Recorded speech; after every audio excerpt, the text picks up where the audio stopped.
Hey guys, welcome back. Tisha here, back with another segment of It's Getting Real. Go ahead and do me a favor and hit the like button as we get into this case. So, one of the reasons why I am covering this case is because road rage is a very real thing. And unfortunately, over the years, it seems to have gotten worse. There have been more and more instances of people being harmed as a result of it, and it's just not right. I am doing this case because I remember the day that I believe was a little over a year ago at this point when I went to work and I was heading home from work. Someone did not like that I got in front of them. She stuck her middle finger up at me. I stuck my middle finger up at her. And the next thing I know, after her blaring her horn and following me for a good portion of my way home, turn by turn, I went off. Now, you all may not know this about me, but when I'm mad, I'm mad. So I try really hard to not be upset, and I've come a long way. But there was something about this woman blatantly following me turn by turn as I was heading to what was supposed to be my serenity, my home, and she was following me. So what did I do? I busted a quick U-turn. I slammed the car in park. I got out the park and I started walking towards her truck. And I said to her, "Are you following me?" And she said, "Yes." So I was like, "Get out the car." I am not saying that this is what should be done. I'm walking towards her truck. I'm yelling at her to get out the car. I'm telling her she want to follow me. She can follow me to the police station. I'm just going off. I know. It is not good. I was so ticked off in that moment that I was about to do something stupid. Here's the thing. She ended up having more bark than bite. She ended up, when I got close enough to her vehicle, she got in her car and she drove off. This could have turned into a completely different situation where not only was she harmed, but I could have been harmed as well. So looking back at it, I'm glad that she drove off. I at the time wasn't thinking about it. When I get home, I tell my son about it, and my son's like, "Mom, you knew better than that. One of the things you always tell me is to remain calm while operating the vehicle." I knew better. And here I had my son talking me off the ledge, reminding me of how dangerous that could have been. He's like, "Mom, you could have been shot. Anything could have happened to you." I say all of that to say that in this case, we're going to talk about a young woman who was severely hurt and she wasn't doing anything wrong. So it's August 10th, 2024, when a shocking road rage incident occurs in Largo, Florida. So many things happen in Florida. No, I'm not trying to be hard on my Florida people. I love you. I have family out there, but there's a lot of things that tend to go on in Florida. So a man by the name of Boris Alexander Twillman, who is 57, is out on bail for pistol whipping his son. Boris is a veteran. He had been out on bail after something happened. Back in March and April, he was arrested for allegedly pistol whipping his son with a Glock. He allegedly broke his son's nose and his orbital bone. He also pushed his son's mother up against the wall while she was trying to intervene and stop the incident. So they had an argument in March, according to the Tampa Bay Times. Now, I'm saying that to say he already has a history of having issues in terms of his anger. With that type of damage, in my opinion, he should not been allowed to be out on bail. But what do I know? So Boris now in August is tailgating Jermeria Holycross. She is 23 years old, described as loving and sweet, vibrant, bright, energetic, humble, and a jokester. So with those type of attributes, it's no surprise that she was out and she was doing something kind for her teenage brother when this situation occurs. So she's driving with her teen brother and her boyfriend's two younger kids who are 1 and 3. Me personally, girl, run. You're young. You don't need that, but I'm gonna leave that alone. She's near an intersection on Highway 19 and East Bay Drive in Largo. It's about 3 p.m. on August the 10th. According to the arrest affidavit, Boris, was tailgating her car. At some point, she feels like he rear-ended her. So she stops while they're at the intersection at a stop light, gets out the car to check her vehicle. Because traffic was stopped, and she wanted to assess the damages, her mom said, okay? Nothing odd there. If you get in any type of accident, what do you normally do? Most people get out the car to see if there is damage done to your car or to their car. If there's damage, you wait for the police, you get your report, and you continue from there. Some people, if there's no damage, they just let it go by. Some people like, okay, nothing's wrong with my car. I'm good, you're good. Let's go about our business. So she's looking at her car when officers said that Boris decides to intentionally hit her with his Jeep Wrangler. According to Jeremiah, Boris smiled at her and laughed at her. Then he rapidly hits the gas and the car accelerates towards her and he is hitting her with his vehicle. You heard me right. The man intentionally hit her while she was outside of her vehicle.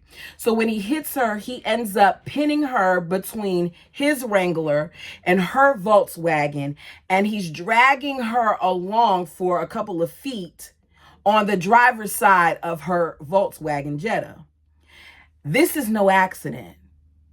There's a teenager and 2 little kids in this car while this is happening. According to her mother, they were screaming and they were saying on the phone that baby girl just got killed because her face hit the glass and they saw a bunch of blood come out. They saw the blood and they're thinking she's gone because he's manically cackling while he crushed her. She told her mom once the incident was over that all she can remember since with that whole situation is her looking up as he's laughing and running her over. The kids thought she died. So Boris hits her with his Jeep and then he leaves the scene. If it was truly an accident, he would have made a phone call. He would try to make sure she's okay.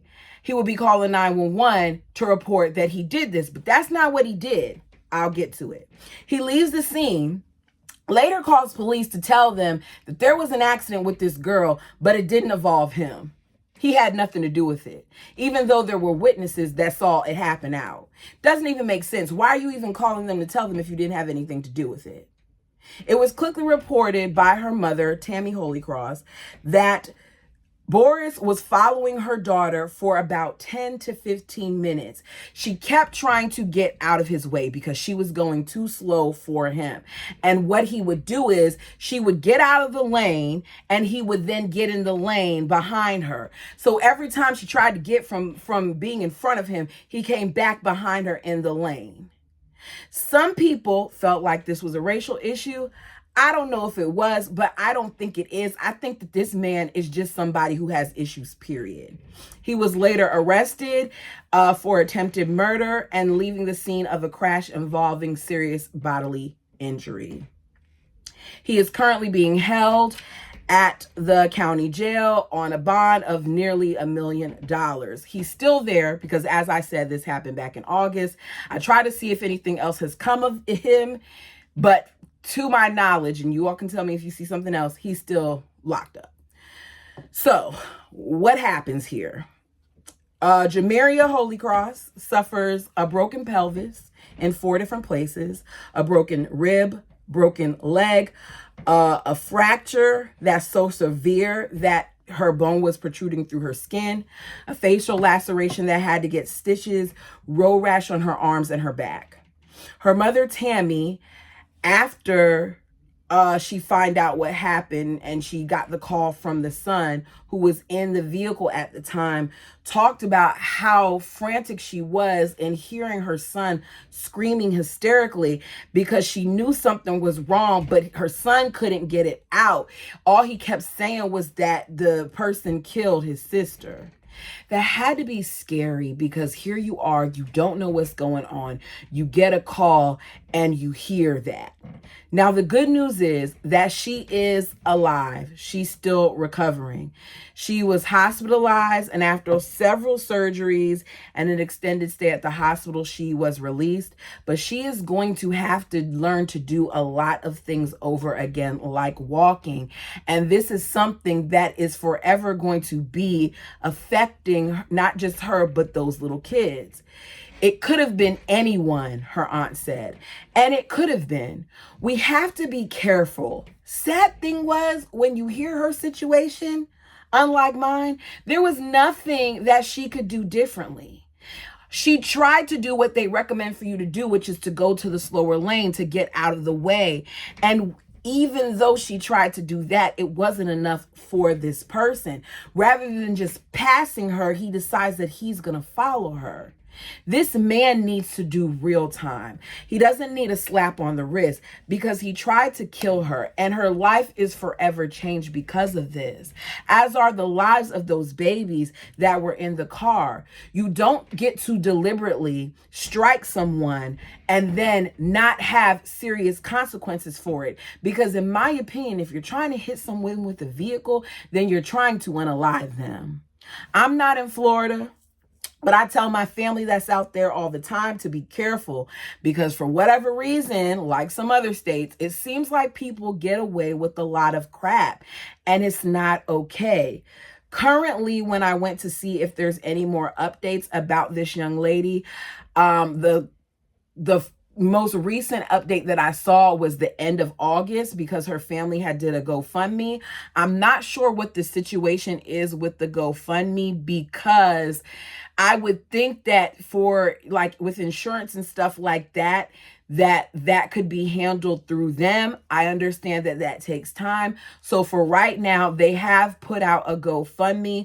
I'll include the link down below along with some of the sources that I got information from. After 3 weeks, the update was the family was saying thank you from the entire family for your thoughts, your prayers, your contributions, your love and support are appreciated immensely. Jamiria had her first doctor's appointment follow-up yesterday. We know her pelvis was shattered in multiple areas. She now has 5 screws in her pelvis. She is bedbound for another 12 weeks.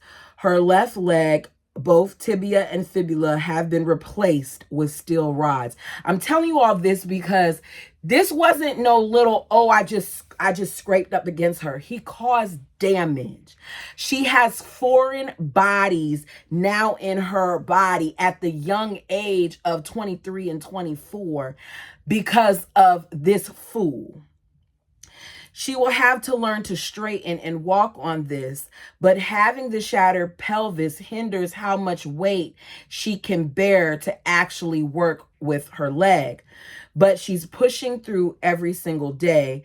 She is a fighter, and with time, prayer, and the love and support from her family and friends, she will have an amazingly speedy recovery. Thank you again for your continued prayers. We will update you again in a few weeks. I did not see another update, but the GoFundMe is still up. As I said, I'll put the link below. There is nothing more serious in the world that is worth somebody's life just to get home faster. Be safe, friends and family. And that is all I have for this one. I think that it doesn't always have to be where the person is no longer here in order for us to talk about it. I think that things like this, that crimes like this are important to discuss because we're about to go into the election and politicians are some of the people who determine some of these laws and some of the things that happen as a result of cases like these. So when you're going out to vote, think of this in mind. Where you're voting for your local representatives, keep this in mind, because these are the cases that we often don't talk about, but they matter too. It shouldn't take for someone to be unalived for us to care. We need to be proactive now. Let me know what you thought of this. This case is something that I will continue to try to follow. Nothing else that I could find right now. I try to look at some court documents and he has a whole bunch of other stuff, but I didn't see much about this. Let me know what you thought. Until next time.